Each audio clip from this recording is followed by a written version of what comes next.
انہوں نے سرخ چمکتی چوڑیوں کو چوم لیا، بولے کتنی خوبصورت لگتی ہیں یہ کانچ کی چوڑیاں تمہارے گورے گورے ہاتھوں میں، ان کو ہمیشہ پہنے رکھنا، کبھی نہ اتارنا۔ اپنے دلہا کے منہ سے پہلی تعریف سن کر میں پھولی نہ سمائی اور خود مجھے اپنی چوڑیوں بھری کلائی پر پیار آ گیا۔ میں دادی کے توہمات کو یکسر بھلا بیٹھی، جیسے ان کے یہ وہم میرے لاشعور کی پرتوں تلے دب کر مر گئے ہوں۔ اب میں اپنی خوشیوں کی پیاری سی دنیا میں مگن تھی۔ مجھے شہزاد کے پیار کے سوا کسی چیز کی ضرورت نہ تھی۔ میں ایک چھوٹے سے خوبصورت گھر کی مالک تھی جس میں میرے لیے زندگی کی آسائشوں اور آرام کی ہر چیز مہیا تھی۔ سب سے بڑھ کر خوشی کی یہ بات تھی، مجھے ایک وفادار اور دل کی گہرائیوں سے چاہنے والا شوہر مل گیا تھا جو ہمہ وقت اپنی محبت کے خوشنما پھول میرے قدموں میں بکھیرتا رہتا تھا۔ ہر لمحہ مجھ پر وہ جان نچھاور کرنے کے لیے تیار رہتا تھا۔ ہماری شادی کو ابھی دن ہی کتنے گزرے تھے کہ عید آ گئی۔ شہزاد نے کہا، عید پر کیا تحفہ لاؤں تمہارے لیے؟ سبھی تو کچھ ہے میرے پاس، پھر بھی یہ ہماری پہلی عید ہے، تحفہ تو میں لاؤں گا۔ جو آپ کو پسند ہو وہی لے آئیں۔ مجھے تو تمہاری کلائی میں کانچ کی سرخ چوڑیاں بہت بھلی لگتی ہیں۔ یہ سن کر جانے کیوں مدت بعد میرے دل کی دھڑکن تیز ہو گئی۔ میں بولی، چوڑیاں ہی کیوں، اور کچھ لے آئیں، چوڑیاں تو میرے پاس بہت ہیں۔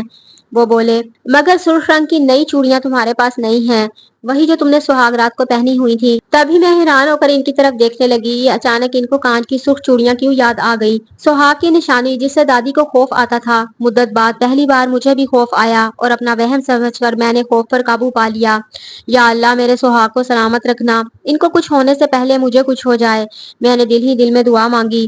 مجھے تو آپ کے لائے سارے ہی تحفے قیمتی لگتے ہیں۔ شہزاد میری بات سن کر مسکرائے اور یہ کہتے ہوئے دروازے سے باہر نکل گئے کہ میں ابھی آیا، اس بار تو اپنی پسند کا ہی تحفہ لاؤں گا تمہارے لیے۔ میں کہنا چاہتی تھی کہ یہ چوڑیاں نہ لائیں، مگر وہ تو کچھ سنے بغیر ہی چلے گئے اور میں الماری میں سے سرخ چوڑیوں کا ڈبہ نکال کر دیکھنے لگی۔ بالکل صحیح سلامت ہیں یہ، انہی کو پہن لیتی ہوں، آج انہیں سرپرائز دوں گی۔ تبھی میں نے ساری چوڑیاں پہن لی اور سونے کے کڑے جو پہلے سے پہنے ہوئے تھے اتار کر رکھ دیے۔ ان کی چمک دھمک میں ذرا بھی فرق نہیں پڑا تھا۔ بچپن میں جب ابو سے چوڑیاں لانے کی ضد کرتی تو وہ اسی وقت بازار جا کر چوڑیاں لے کر واپس صحیح سلامت آ جاتے تھے، مگر اف اللہ، دادی کو کتنا وہم تھا۔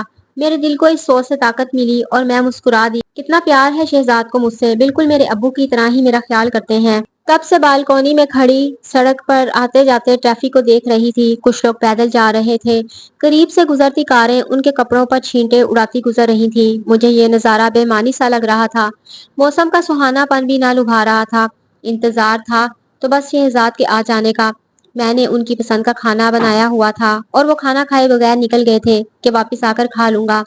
ان کو گئے 3 گھنٹے گزرے تھے، مجھے ایک ایک پل بھاری پڑ رہا تھا۔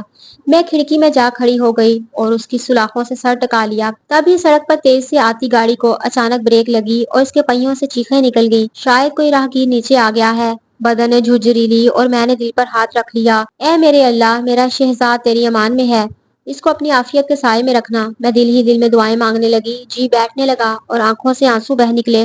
گاڑی کے ارد گرد لوگ اکٹھے ہو گئے تھے، ایک ہجوم دیکھ رہا تھا، یقیناً سڑک پر کوئی حادثہ ہوا تھا۔ ایک برے خیال نے میرا کلیجہ جکڑ لیا، اشک موتیوں کی صورت گرتے اور میری آستین کو تر کرتے رہے۔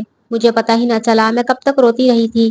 تبھی موٹر سائیکل کی مخصوص آواز سن کر چونک پڑی، میرا شہزاد آ گیا تھا۔ دیوانوں کی طرح نیچے بھاگی۔ شہزاد نے مجھے تیز سے زینہ پھلانگتے دیکھ لیا تھا۔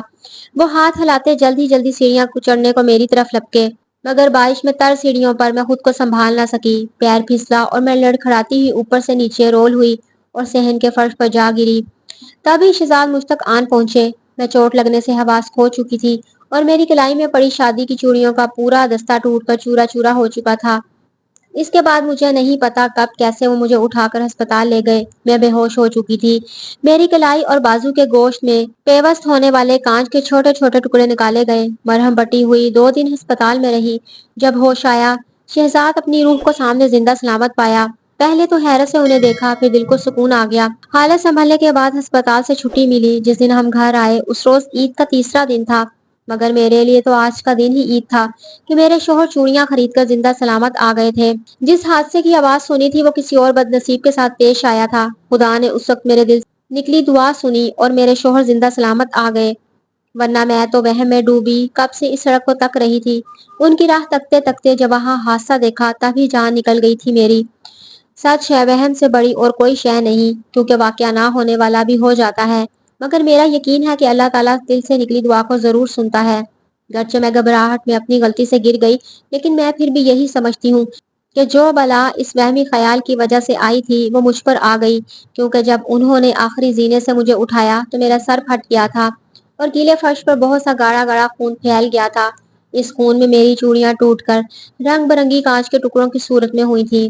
تو میں ہر کسی کو کہتی ہوں کہ کبھی وہم نہ کرنا، یہ حادثے محض اتفاق سے ہوتے ہیں۔ وہم ایسا ظالم دشمن ہے جو انسان کی خوشیاں نگل جاتا ہے۔